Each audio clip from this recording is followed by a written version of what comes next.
সম্মানিত সুধীবৃন্দ, অসংখ্য প্রাণের বিনিময়ে আমরা একটি স্বাধীন বাংলাদেশ পেয়েছি। সেই বাংলাদেশটি এখন 55 বছর পার করে ফেলেছে।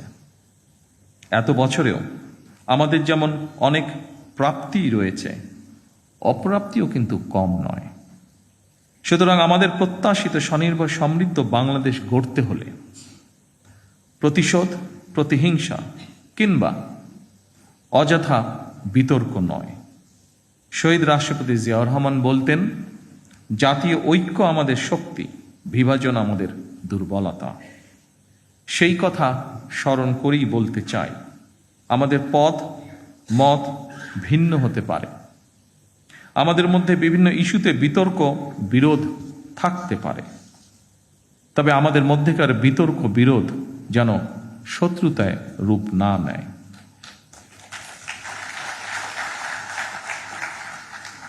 দেশের স্বার্থে অবশ্যই সে ব্যাপারে আমাদের সবাইকে অত্যন্ত সতর্ক থাকা জরুরি, কারণ বাংলাদেশের স্বার্থ বিরোধী চক্র এখনো সুযোগের অপেক্ষায় রয়েছে।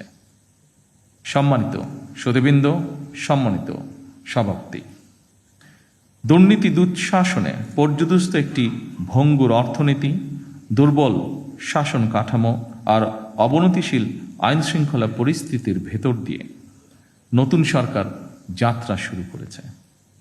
আইন শৃঙ্খলা পরিস্থিতির উন্নয়ন, দুর্নীতি নিয়ন্ত্রণের মাধ্যমে জনজীবনে শান্তি নিরাপত্তা ফিরিয়ে আনাই হচ্ছে আমাদের সরকারের অন্যতম প্রধান অগ্রাধিকার। বাংলাদেশের বর্তমানে এক বিশাল সংখ্যক কর্মক্ষম জনগোষ্ঠী রয়েছে। কর্মক্ষম এই জনগোষ্ঠীর জন্য কর্মসংস্থান তৈরির এই মুহূর্তে হচ্ছে বড় চ্যালেঞ্জ। শুধু অর্থনীতি নয়, ফ্যাসিবাদী শাসন আমলে আমাদের শিক্ষা ব্যবস্থাও বিপর্যয়ে নেমে এসেছিল। এমনকি ইন্টারিম গভর্নমেন্টের সময়ও শিক্ষা ব্যবস্থায় শৃঙ্খলা ফেরেনি দুঃখজনকভাবে।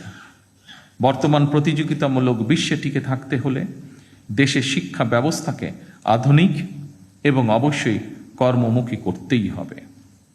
শিক্ষা ব্যবস্থাকে বাস্তবমুখী করার কাজটিও আমরা শুরু করেছি। দেশের অর্ধেকের বেশি নারীদের জন্য নিরাপদ বাংলাদেশ গড়ে তুলতে না পারলে আমাদের কোনো উদ্যোগই সহজে সফল হবে না।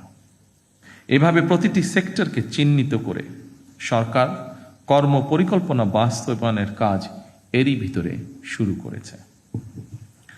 জনগণের রাষ্ট্র পরিচালনার দায়িত্ব পাওয়ার আগেই আমরা বিস্তারিতভাবে দেশের জনগণের সামনে দলীয় ইশতেহার ঘোষণা করেছিলাম।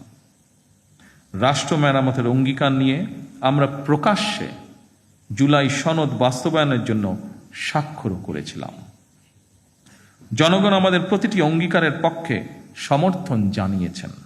এবার আমাদের অঙ্গীকার বাস্তবায়নের পালা। সম্মানিত সকল উপস্থিতিবৃন্দ, আমরা ইতিমধ্যেই জনগণের সামনে দেওয়া অঙ্গীকার বাস্তবায়নের কাজ শুরু করেছি। আমরা দলীয় ইশতেহারে এবং স্বাক্ষরিত জুলাই সনদের প্রতিটি দফা, প্রতিটি অঙ্গীকার অক্ষরে অক্ষরে পালন করব ইনশাআল্লাহ। আমি বিশ্বাস করি ব্যক্তিগতভাবে পুঁথিগত পরিবর্তনের চেয়ে মানসিকতার পরিবর্তন অত্যন্ত বেশি জরুরি। বিএনপি সরকার যতবার রাষ্ট্র পরিচালনার সুযোগ পেয়েছে বারবার চেষ্টা করেছে এর প্রমাণ দিতে। সম্মানিত উপস্থিতিবৃন্দ, বৈশ্বিক যুদ্ধ পরিস্থিতির মধ্যেও আমরা সবকিছু চেষ্টা করছি স্বাভাবিক রাখার। বিশ্বের সকল দেশে তেল ডিজেলের দাম বাড়ানো হলেও আমরা জনদুর্ভোগের কথা বিবেচনা করে এখন পর্যন্ত এই সিদ্ধান্তটি নেইনি। এই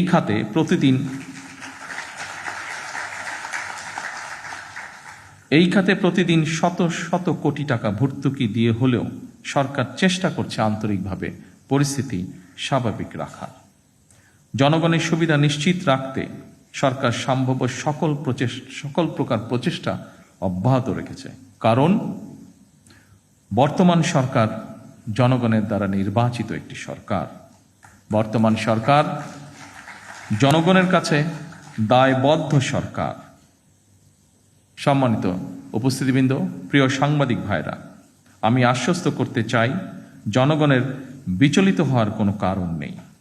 তবে আমরা যদি সকলেই রাষ্ট্রীয় আচার অনুষ্ঠানে বাহুল্যের বর্জন, এমনকি পারিবারিক পর্যায়েও যদি অমিতব্যয়িতা পরিহার করি, তার জন্য আমি দেশের সকল মানুষকে অনুরোধ জানাচ্ছি।